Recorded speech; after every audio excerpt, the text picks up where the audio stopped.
We're going to take a look at creating railings. So I am going to use examples if we're creating a railing for a small exterior patio. So I'll put some walls in, I'll put a floor down as if it were a concrete slab here on the exterior. And then I'm going to go to my railing command. It's on my architecture tab, railing. And I'm going to do sketch a path. All right, we're not doing stairs or a ramp here. So I'm going to sketch a path and I'm going to sketch it along the edge here. And you'll note it is continuous, same thing with the wall, and that's because this chain command is clicked. So what that does, it puts me in a continuous command versus if this is not checked, then it just draws one line at a time. And then you have to do a little bit more work to keep it going with multiple clicks. Or if it's in that chain command, continuous, you get to just keep clicking. Of note, a path for a railing has to be continuous and connected. And so if I try to finish this sketch right now, I'm going to get an error because I have multiple paths in the same sketch and I cannot do that. So I want to make sure that I'll delete those and I want to make sure that my path is one continuous path. Even if I have a break like this, that's not going to be acceptable. I will still get an error. So one continuous path.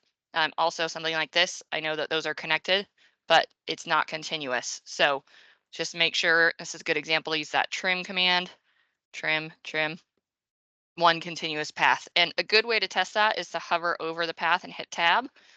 And you can see that whole path highlight together. If there were breaks in it, all those items would not highlight. So it's a good way to know it's connected. So I'll go ahead and just hit check there and finish my sketch. And I have a railing. Now let's take a look at it in my 3D view.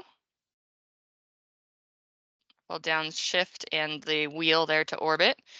All right, and then that's it. There's my railing. There are a few different types in here, so you can explore and try these different ones out. There is a glass panel. You can see it's kind of has some inconsistencies, excuse me, as far as, let's get one if you can see the way that it calculates the glass panels. You can see that there's not actually panels in there. So it's just what Revit can do for it. So you can try out some of the other types here as well to see the different styles. And some of them do have handrails on there for code purposes. And of course, a guardrail, is going to be higher than just a handrail due to code restrictions. So yeah, there's a few different things built in there.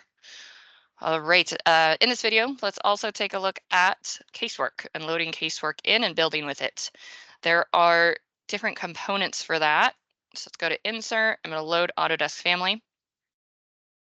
You're going to want to look under Casework for your cabinetry. That's kind of the typical industry name for it.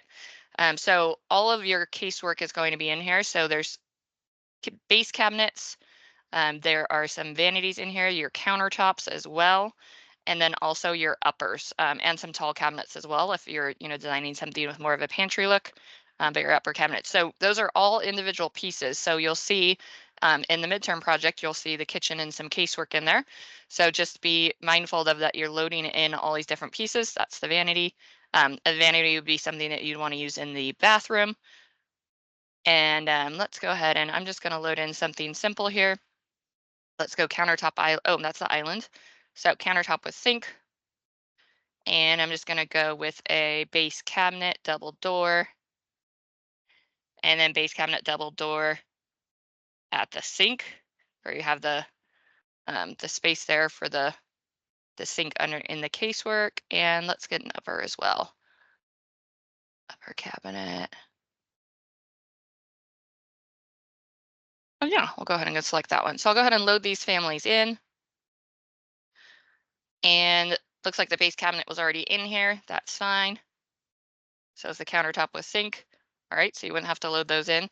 Now remember, just because I loaded that in, I'm not in the command to place it. I still have to go to my component command. All right, let's go ahead and place some of these here. So there are a bunch of different types already here in the sizes, but if you end up with something that you need a different size, you can make new types just as you would for like when we did the wall thickness, changing that. So you would go into edit type And then here are the dimensions that are set up parametrically with parameters that you can adjust. Though, if you change anything, I recommend duplicating. So if you were to change the width, make sure you duplicate it and notate what that width is for easy use in the project. All right, so I went with the 36 there, and I'm going to go ahead and move it over to the corner. And I'm going to copy it, shortcut CC, and copy that over. We'll go ahead and do 4, modify to end my command. All right, CM, shortcut for that component command. And I want a base cabinet, double door. Okay, let's go ahead and I'm going to put the sink unit there. And then I'm going to switch it back to the normal one here to go on either side of it. All right, and then I want my counter, top with sink, 24-inch depth, that's typical. All right, I'll place that. All right, there's my countertop. Right now it's at level 0. So let's go take a look at our 3D again. We can see that is sitting on top of the countertop, so you can see that going through the sink there. So let's go ahead and tile those windows. It looks like the sink might be larger than my 36 inches wide, but we can work with that. So I'm going to go ahead and adjust the length of my countertop. I'm going to pull it out so it's hitting the edge of my counters. And based on the material, you might need an offset there. You know, it might not be flush. It might have a bull nose or something there on the edge. So you could pull it out further and adjust that. You could also do that here. The length is 12 foot, so you could add that 2 inches and have that go over there. And then we can also adjust the sink location. So we have the sink location to wall, and then we have the sink opening depth and width, and then sink location. I think it's this one. Let's do a little trial and error here. There you go. It is that one. So I just move that sink over by using, so there's a parameter built into this family here that adjusts the location from the wall. So let's try 410. It's a little bit closer. And let's see how big this sink actually is and how far off we are from that edge there. Okay, so we're 1 inch away, and this sink is actually 3'6", so 42. So I'm gonna need to adjust then the size of this. I'm gonna change that one to a 42 inch. It expands each direction, so I wanna make sure that I move it. But I'm gonna go ahead and do the upper as well first. That's gonna need to go to 42 to match. And I'm gonna grab both of them, and then I'm gonna move it over.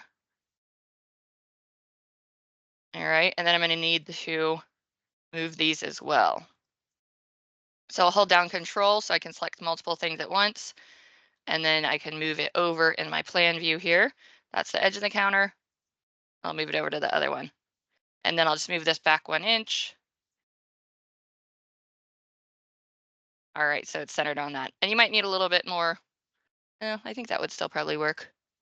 I'd have to check that on like the cut sheet against the sink and everything to make sure that that is enough clearance for it, but it'll work for this assignment on adjusting the length. And then I would want to make sure I adjust that counter length again. I'll pull to the edge, and then I'm going to go ahead and add the 2 inches. 'Cause if it isn't flush, oh, I went the wrong direction. Whoops. Need to add 2 inches to 6. There we go. All right, so there's just a little linear wall of casework.